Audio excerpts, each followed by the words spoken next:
It's 6:46 now. Retro arcade games are making a comeback in the Twin Cities, and SS Billiards in Hopkins is on trend as always. Emmy Roscoe tells us how devoted fans raise money through a crowdfunding website to spiff it up.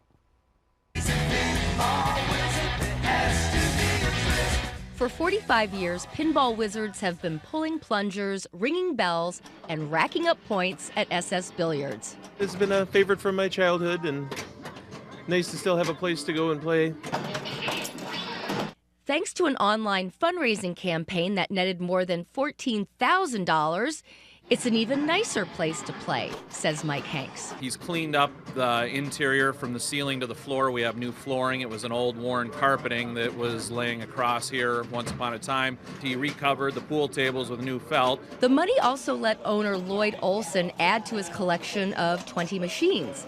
He bought this custom-built, one-of-a-kind machine dedicated to the career of actor Bill Paxton. Well, it's got pieces out of a lot of his movies. You know, Big Love, Near Dark, Apollo 13, Titanic. What's with the hams can? Apparently when he was on set, you always see him, with a can of beer when they're standing on the sidelines. Olson says new pinball machines start at around $5,000, but his vintage ones are sentimental favorites. You have about 20 pinball machines in here right now, but the oldest one is called Little Pro. Yes. And you think this one is from cough, cough, the early 60s? Yeah, it came out of my father's arcade in 1963. He owned the Rifle Sport Arcade on 8th and Hennepin. The games seem to reflect their time. This game, Space Shuttle, is from About 1986. 1986, that's when we were watching. Space program was having this, NASA was putting space shuttles in outer space. And then this one, what year is this one from? Pinball Pool. That was the first brand new machine I ever bought, February 1979. You even remember the month. Yep.